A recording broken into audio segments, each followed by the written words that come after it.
Solanki and welcome to our YouTube channel Rana e Shiksha. आज की video में स्टूडेंट्स हम बात करेंगे क्लास 9 के रिगार्डिंग, जो कि राजस्थान बोर्ड की है। और इसके रिगार्डिंग जो आज हम चैप्टर डिस्कस करने वाले हैं वो आपका है चैप्टर 1। और चैप्टर 1 जो है वो आपका क्या है, रेशनल नंबर्स। देखिए स्टूडेंट्स, मैं एक बात आपको बता दूँ, जो आपका सिलेबस है इस बार का वो कम्प्लीटली चेंज हो गया है। ओके, जो फर्स्ट चैप्टर आपका वैदिक मैथ्स था उसको कम्प्लीटली यहाँ से रिमूव कर दिया गया है। तो प्लीज़ आपसे रिक्वेस्ट है कि आप न्यू सिलेबस के अकॉर्डिंग स्टडी करें, और उसी न्यू सिलेबस को मैं आज स्टार्ट करने जा रहा हूँ। तो देखिए आपकी क्लास 9 का जो फर्स्ट चैप्टर है उसका नेम क्या है, रेशनल नंबर्स। ओके, अब रेशनल नंबर्स के बारे में आपने पहले भी पढ़ा होगा 8th क्लास में, 7th क्लास में। क्या होते हैं रेशनल नंबर्स, उनके बारे में हम एक ब्रीफ इंट्रोडक्शन ले लेते हैं। तो देखिए रेशनल नंबर्स ये डिफरेंट नंबर्स में डिवाइडेड है। ओके, रेशनल नंबर्स इसको मैं 2 पार्ट्स में डिवाइड कर सकता हूँ। ठीक है, कौन कौन से पार्ट्स हो जाएंगे? एक हो जाएगा आपका फ्रैक्शंस और एक हो जाएगा आपका नेगेटिव नंबर्स। क्या हो जाएगा? Negative numbers. ओके, अब फ्रैक्शंस अलग हो गया, नेगेटिव नंबर अलग हो गया। या फिर आप इसको ऐसे कर सकते हैं, नेगेटिव नंबर नहीं इंटीग्रेट करके क्या लिख सकते हैं, यहाँ पे इंटीजर्स लिख सकते हैं।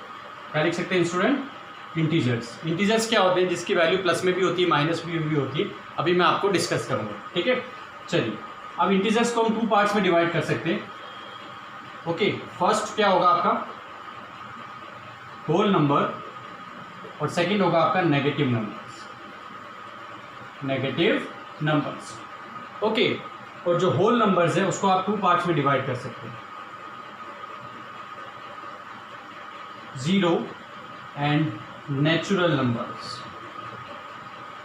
तो स्टूडेंट देखा जाए तो ये सारे नंबर्स जो है उसको हम किन में इंक्लूड करते हैं, रेशनल नंबर्स में इंक्लूड करते हैं। अब देखिए नेचुरल नंबर्स क्या होते हैं, वो नंबर्स जो 1 से स्टार्ट होते हैं, ठीक है, और आगे तक इनफाइनाइट तक चलते हैं, वो आपके नेचुरल नंबर्स होंगे। 0 क्या होता है आपका? 0 ही होता है। 0 और नेचुरल नंबर को ऐड करने पे क्या आता है, होल नंबर्स आते हैं। ओके, यानी होल नंबर्स कहाँ से स्टार्ट होंगे? 0 से, फिर 1, फिर 2, फिर 3, फिर आगे तक चलते रहेंगे। अंडरस्टैंड? अब नेगेटिव नंबर्स क्या होंगे? जो 0 के इधर वाले होंगे। ग्राफ बनाया ना आपने, उसमें क्या होता है, एक साइड पॉजिटिव होता है, एक साइड नेगेटिव होता है, बीच में 0 होता है। तो 0 से इस साइड वाले में कौन होंगे? -1, -2, -3, और ये भी इनफाइनाइट तक चलते रहेंगे। तो ये आपके हो गए इंटीजर्स और ये आपके हो गए होल नंबर्स। अगर आप होल नंबर्स और इंटीजर्स को होल नंबर्स और नेगेटिव नंबर्स को कंबाइन करते हैं तो आपके बनते हैं इंटीजर्स। इंटीजर्स क्या होते हैं? -3, -2, -1, 0, 1, 2, 3। ये इस साइड में भी प्रोसीड करेगा और इस साइड में भी प्रोसीड करेगा। ओके, अब फ्रैक्शंस क्या होते हैं? फ्रैक्शंस होते हैं आपके 1/2, 3/4, 7/8।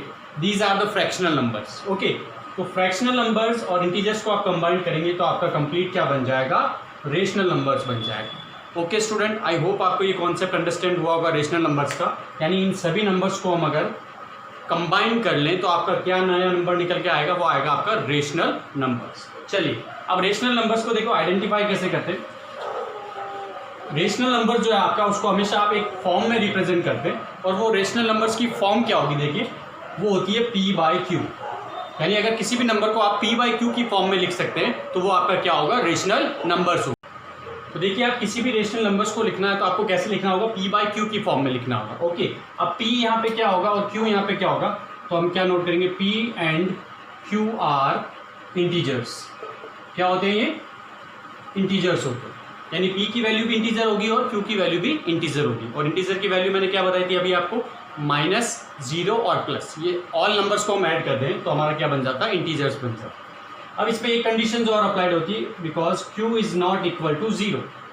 Q की वैल्यू कभी भी 0 नहीं होगी, क्योंकि इंटीजर्स में 0 भी आता है, लेकिन Q जो है, जो डिनोमिनेटर है, वो कभी भी 0 नहीं होगा। वाई? बिकॉज अगर आप P की वैल्यू 2 लिखते हैं और Q की वैल्यू 0 लिखते हैं तो ये आपका क्या हो जाएगा, 2/0, और ये जो आपका वैल्यू ये क्या हो जाएगा, अनडिफाइंड हो जाएगा।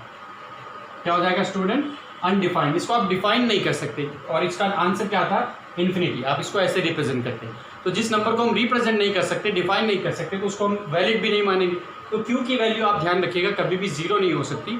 P भले ही 0 हो सकता है, लेकिन Q कभी भी 0 नहीं होगा, इस बात का आप ध्यान रखें।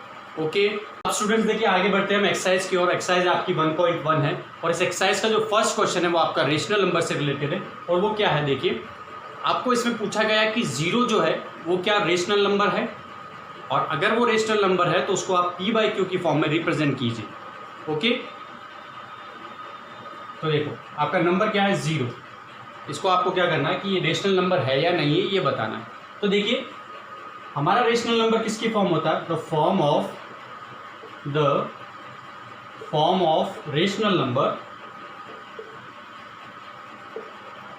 इज इक्वल टू क्या होता है p by q, where q is not equal to 0, ये कंडीशन होती है। ओके, अब देखिए हमारा 0 तो आ रहा है, तो देखिए 0 इसको मैं क्या लिख सकता हूँ, 0 को 0/1 लिख सकता हूँ, चाहे तो आप 0/2 लिख सकते हैं, चाहे तो आप 0/3 लिख लीजिए। आप नीचे कोई भी डिजिट चेंज कर लीजिए, उससे उसके ऊपर कोई फर्क नहीं पड़ेगा, उसका आंसर क्या आएगा 0 ही आएगा। ओके, तो देखिए 0 का रेशनल नंबर की फॉर्म में ऐसे भी लिख सकते हैं, ऐसे भी लिख सकते हैं और ऐसे भी लिख सकते हैं। ओके, या फिर आप डायरेक्टली इसको 0 भी लिख सकते हैं, कोई फर्क नहीं पड़ेगा।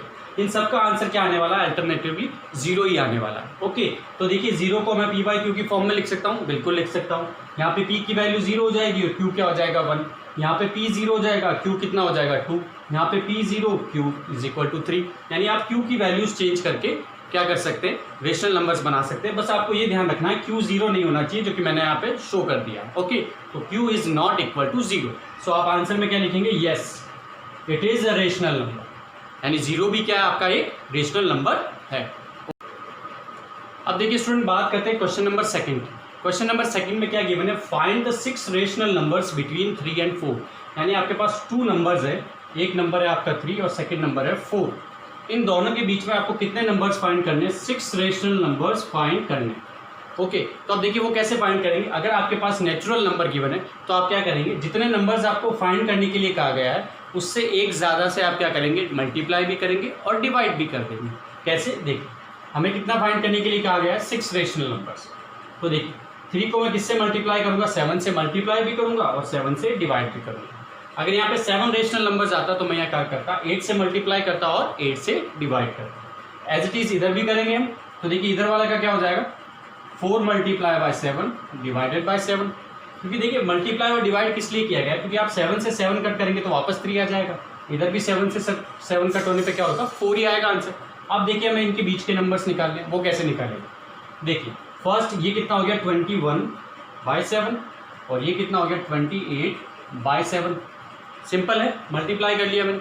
अब 21 का नेक्स्ट जो होगा वो कितना होगा, 22/7। फिर कितना आएगा 23/7। फिर कितना होगा 24/7, 25/7, 26/7। कितने हो गए, 1 2 3 4 5 हो गए। एक हो जाएगा 27/7 और इसके बाद जो नेक्स्ट आएगा इसको मैं यहाँ लिख देता हूँ, देखिए 27/7 एंड 28/7। अब ये वाला रेशनल नंबर तो यही है और ये वाला रेशनल नंबर ये वाला है, और हमें क्या कहेगा है, इन दोनों के बीच में 6 रेशनल नंबर्स आपको फाइंड करने हैं। तो देखिए ये 6 रेशनल नंबर्स आपके पास आ गए हैं बिल्कुल इजी मेथड से। तो आप क्या करेंगे, एक नंबर को इंक्रीज करेंगे, 6 फाइंड करने तो 7 से मल्टीप्लाई और 7 से डिवाइड कर देंगे। आई होप ये मेथड आपको अंडरस्टैंड हुआ हो। ओके, अब देखिए बात करते हैं स्टूडेंट क्वेश्चन नंबर 3 की, जो बिल्कुल सिमिलर है क्वेश्चन नंबर 2 की तरह। यहाँ पर आपको 2 नंबर्स गिवन है, 3/5 एंड एक नंबर गिवन है 4/5। इन दोनों के बीच में आपको 5 रेशनल नंबर्स फाइंड करने हैं। स्टूडेंट्स आप किन्हीं भी 2 नंबर्स के बीच में इनफाइनाइट नंबर्स फाइंड कर सकते हैं, लेकिन हमें तो यहाँ पे सिर्फ 5 ही कहा गया है। ओके, तो देखिए 5 करना है तो 5 में मैं क्या करूँगा, एक प्लस करूँगा, जैसे कि मैंने पिछले क्वेश्चन में किया था। तो कितना होता है 5 + 1 6 होता है, यानी 3 को मैं 6 से मल्टीप्लाई भी करूँगा और नीचे भी करूँगा। तो देखिए 6 से 6 कट जाएगा, वापस क्या बचेगा 3/5। सेम एज इट इज़ हम इधर भी करेंगे, 4/5 तो है, इसको भी 6 से मल्टीप्लाई कर लो और इसको भी 6 से मल्टीप्लाई कर लो, तो यहाँ भी 6 से 6 कट जाएगा। ओके, अब देखिए क्या होगा, इधर कितना हो गया 18/30 और इधर कितना हो गया 24/30। सेम है, इसको वापस सॉल्व करेंगे, कट करेंगे तो 6 की टेबल से कट जाएगा, ये भी 6 की टेबल से कट जाएगा और आंसर आपका ये दोनों ही आएंगे। ओके, अब उनके बीच में जो नंबर्स है वो हमें फाइंड करने।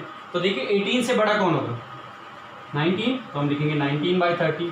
फिर हम लिखेंगे 20/30, फिर हम लिखेंगे 21/30, 22/30 एंड 23/30, क्योंकि 24/30 तो ये खुद ही है।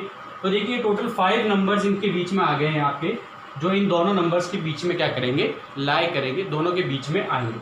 ओके, तो यही आपका फाइनल आंसर है। ये 5 नंबर्स जो हैं इन दोनों के बीच में आएंगे। इसके अलावा आपका और कोई आंसर और भी हो सकते हैं। आप कितने, मैंने क्या कहा, आप इनफाइनाइट नंबर्स फाइंड कर सकते हैं। दैट मीन्स इनकी कोई भी वैल्यू फिक्स नहीं है, सिर्फ आपको 5 फाइंड करने के लिए कहा गया है। आई होप ये मेथड आपको अंडरस्टैंड हो गया हो। अब देखिए स्टूडेंट, क्वेश्चन नंबर 4 में आपको ट्रू और फॉल्स बताना कि कौन सा स्टेटमेंट ट्रू है और कौन सा फॉल्स है। वो कैसे बताएंगे, देखिए अभी तक जो भी हमने स्टडी किया ना उसके अकॉर्डिंग आप इसको बता सकते हैं। बिल्कुल ईजी है। देखिए क्या लिखा, फर्स्ट स्टेटमेंट क्या है, every natural number is a whole number. Okay, जितने भी सारे नेचुरल नंबर है क्या वो होल नंबर भी होंगे? यस, बिल्कुल होंगे। अगर देखिए 1 अगर नेचुरल नंबर में आता है तो 1 होल नंबर में भी आता है, 2 अगर नेचुरल में आता है तो 2 होल में भी आता है, 3 अगर नेचुरल में आता है तो 3 होल में भी आता है, और 100 अगर नेचुरल नंबर में आता है तो होल नंबर में भी 100 आपका आएगा। Okay, understand. तो यानी ये जो स्टेटमेंट होगा वो क्या हो जाएगा, ट्रू हो जाएगा। यानी फर्स्ट वाले का आंसर क्या है, ट्रू हो जाएगा। सिंपल है। सेकंड देखिए क्या, every integer is a whole number. क्या सारे इंटीजर नंबर्स जो है वो होल नंबर्स होंगे?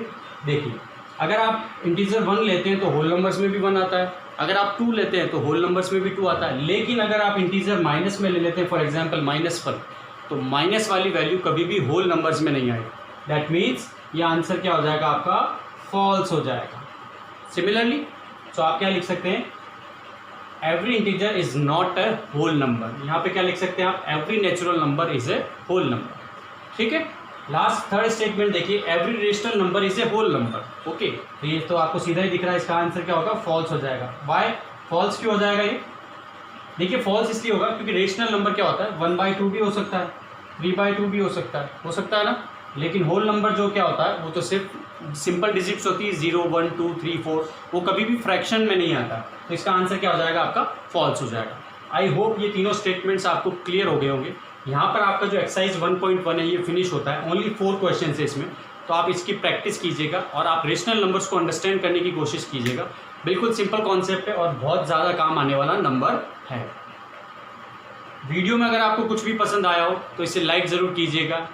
अगर आप चैनल पे नए हैं तो इसे सब्सक्राइब करना ना भूलें, और इसके पास जो बेल आइकन है उसको ज़रूर प्रेस करें ताकि इंपॉर्टेंट अपडेट्स आपके पास सबसे पहले पहुंच पाए। ज़्यादा से ज़्यादा अपने फ्रेंड्स में इसको शेयर कीजिए ताकि उन्हें भी इस चीज़ का प्रॉफिट हो सके। Okay, thank you.